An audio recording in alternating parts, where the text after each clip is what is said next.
and welcome to another book review.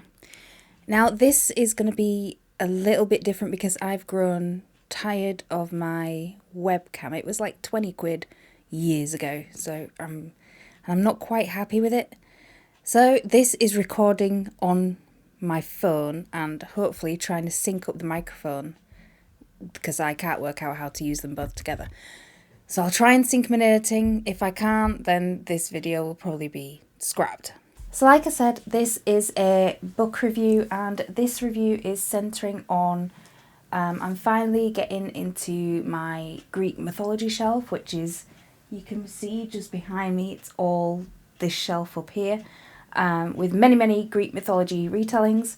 It's something that I loved in childhood and something I can't wait to rediscover. And the reason I'm starting with Athena's Child is simply because it's the first ones I bought out of what is up there. I bought the trilogy, and now there's a fourth one out, but I haven't got that one yet. So I thought I would actually make a start on this, and it is quite short, so let's get into it. So this is a retelling of the Greek myth of Medusa and Perseus, which finally tells the tale from Medusa's perspective and her truth. That's what it's marketed as finally being a voice for the voiceless. So the blurb reads, "Gifted and burdened with beauty far beyond that of mere mortals, Medusa seeks sanctuary with the goddess Athena. But when the lustful gaze of mighty Poseidon falls upon her, even the temple of Athena cannot protect her. Young Perseus embarks on a seemingly impossible quest. Equipped with only bravado and determination, his only chance of success lays in the hands of his immortal siblings. Medusa and Perseus soon become pawns of spiteful and selfish gods. Faced with the repercussions of Athena's wrath, Medusa has no choice but to flee and hide. But can she do so without becoming the monster they say she is? History tells of conquering heroes, tales distorted by time. Medusa's truth has long been lost, until now. Now it is time to hear her truth." Revel in this powerful retelling of one of mythology's greatest tales today. Which got my attention because I like Greek mythology, and Medusa is one of the, if not the most famous of them. So I had high hopes going into this. You can probably tell by the look on my face that it did not live up to my expectations. But whether my expectations were too high, I'm a Virgo, so sometimes in search of perfection I can be a tad too critical. But with this, I don't think I am. Now, I did enjoy reading it. I enjoyed the first part of it. I enjoyed reading up to the famous events of this myth. It's something that's not usually touched upon. Medusa's childhood with her family, with her sisters, the events that lead her to seeking sanctuary in Athena's temple in the first place, and becoming a priestess of Athena, and what that job role entails, and everything that she does within the community, within her role in the temple. That part I found really interesting because it's not something that I've been exposed to before. It's not something I've read before. It might have been done in other books, I don't know, but this is the first one where I've read that be done. But, and you know there's a book coming because of the look on my face. Unfortunately, it was all downhill from there. The event, I don't know whether YouTube's gonna be like TikTok, but the rape of Medusa from Poseidon. That whole scene, from that whole rape scene is glossed over. And it's not that I want to read an in-depth harrowing rape scene. I don't. I can forgo that. But this scene is the gigantic catalyst, even in the original myth, which causes Medusa to be turned into what she gets turned into. It's a pivotal moment, and it's glossed over. As is Athena's anger at finding out that her temple has been so violated, not to mention one of her priestesses, and her cursing Medusa. Now it is up for debate, scholarly debate, whether Athena curses her to be like she is, or whether she does it so that no man will ever look at her like that again. So she will not be the prey of another man. She will be the predator.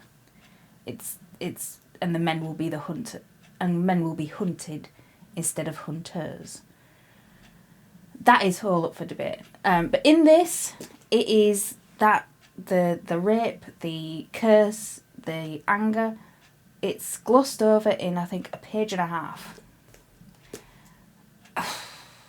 And it was over so quickly that I was reading it. I thought, hang on, I'm missing a bit. I had to go back because I'd missed it. The whole thing.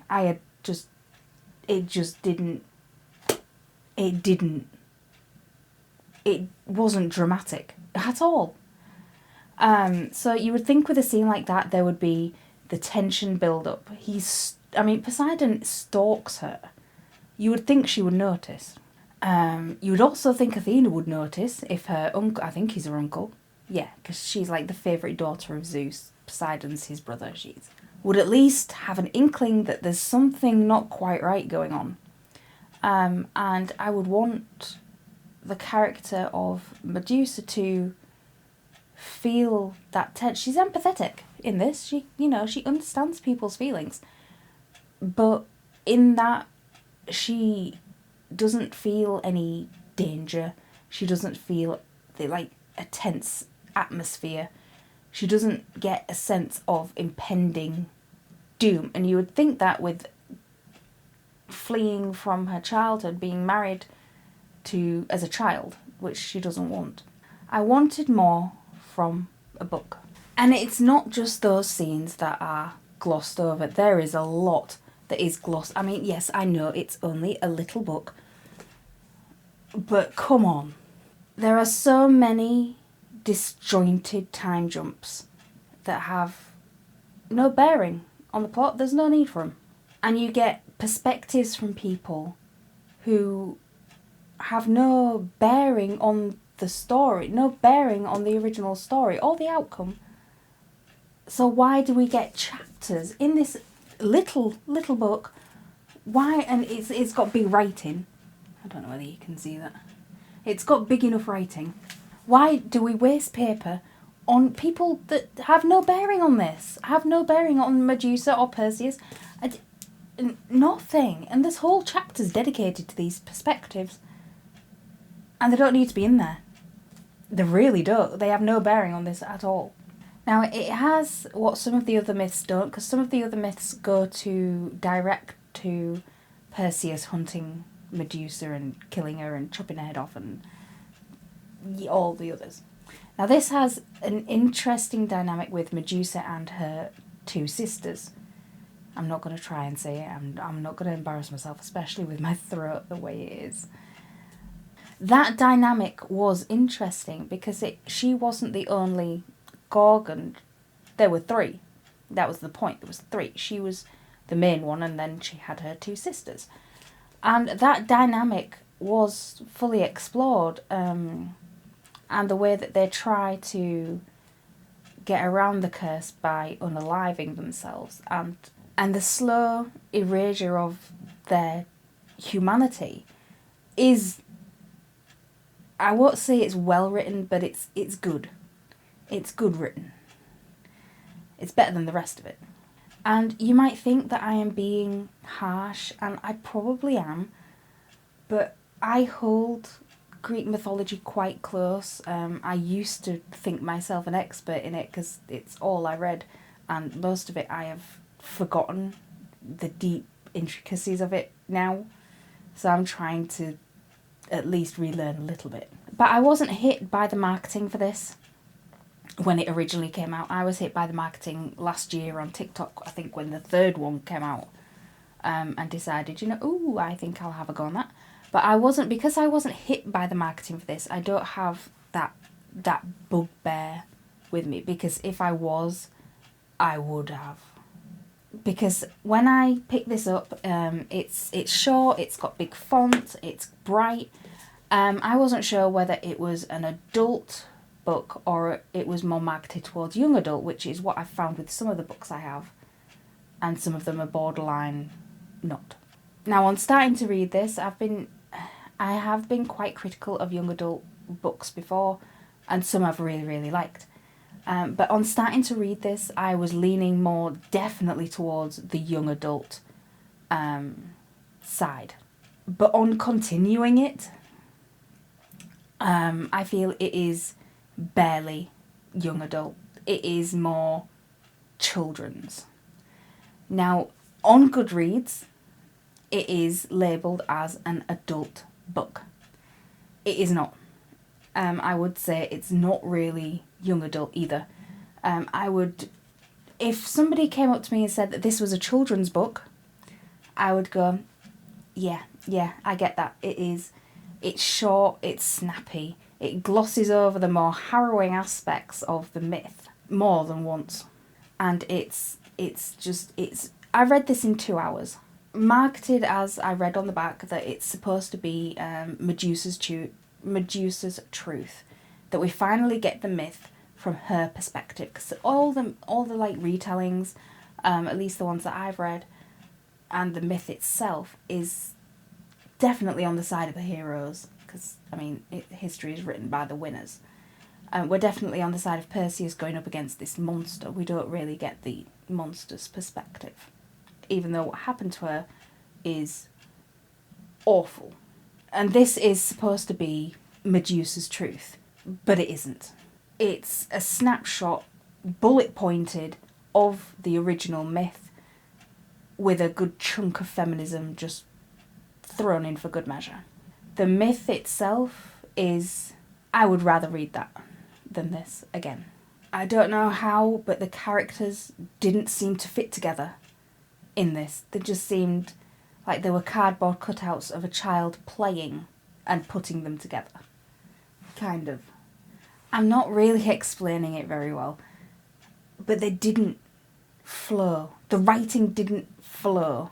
A story is supposed to flow rather than be chopped. And this was chopped. The characters of Medusa, Perseus, even the characters of the pantheon like Poseidon, Athena, Hermes is in there for some reason. They come across that you would think that they would have, emanating power. They're gods, for God's sake. Even them are flat. It's like just somebody just sepia-toned all of them. I don't know how you make gods boring. Especially the Greek ones that have so much myth around them, so much colourful stories and antics and anger and being pissed off at each other and just the whole thing. I don't know how you make that flat, but it managed it.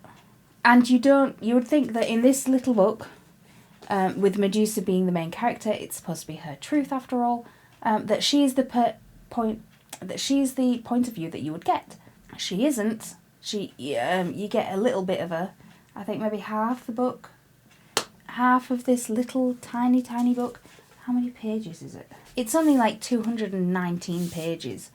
And for half of this book, or a third, it's Medusa's perspective. The other is a perspective that we don't care about, that has no bearing. And the other perspective is Perseus, which is a hell of a lot more interesting than Medusa's perspective. And even that is just borderline okay. We don't even get a conclusion to this. You get the conclusion of Medusa being killed. But, I mean, even that just wasn't... It didn't sit right for me. What I'm looking for is when you start with a myth and you base something on a myth or a piece of work or a fairy tale that is already established, you are supposed to use that as a foundation and build upon it. So build something bigger, build something more magnificent, not sort of build a little bungalow next to the side of it. But that's what this is. It's a bungalow next to the skyscraper that is the original myth. You get Perseus's perspective and you get all that build up with the reason why he's going on this quest, why he needs to take her head. And then you get to the end and you don't get what happens when he takes the head where he's supposed to take it. Or what happens after. You don't get Athena's temper tantrum that Poseidon violated her temple. You get none of that. Absolutely none. And after centuries of being this gorgon, this killer that the gods have made her into, Medusa, I feel that in the myth she's quite a strong character. She has quite strong mentality and vigour. And in this, at the end, she's reduced to giving herself up for the first guy that's nice to her.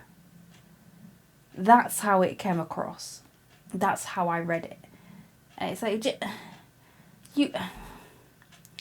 for a strong myth character to just be a wimp is just, why?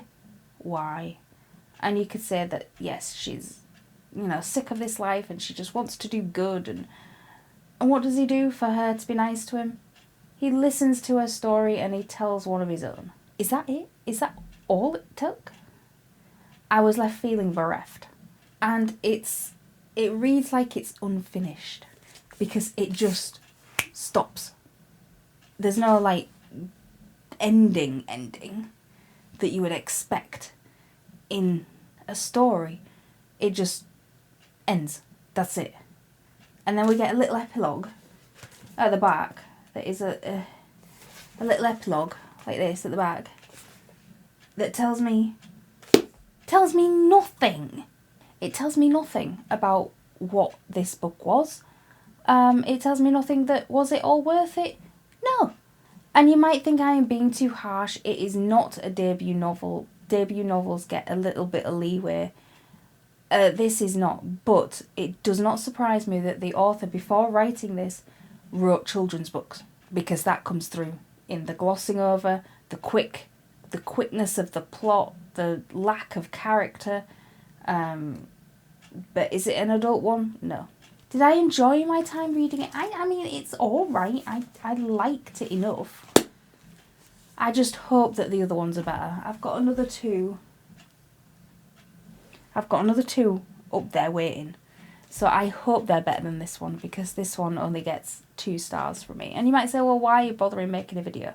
I'm making a video because I don't want to just talk about the good books, because then people will think that every book I read is a good book, and it's not. It's not. The only ones that I don't make a video of are the 1 stars, unless I am extremely fired up and it's made me very, very angry, like some Desperate Glory did. And I don't make videos on books I've DNF'd.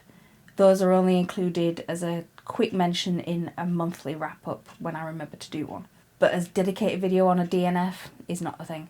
This is 2 stars. It was alright. I would say it's more of a children's book. And if it was marketed as a children's book, I would not be surprised. I probably wouldn't have read it, because I'm not a child. But let me know down below. Let me know what your thoughts are. What is your favourite Greek myth? Or your favourite Greek myth retelling? Is there some that I should check out instead of this one? Let me know down in the comments down below, and don't forget to like this video and subscribe, because it helps boost the channel and that's what we like. So until next time, keep reading.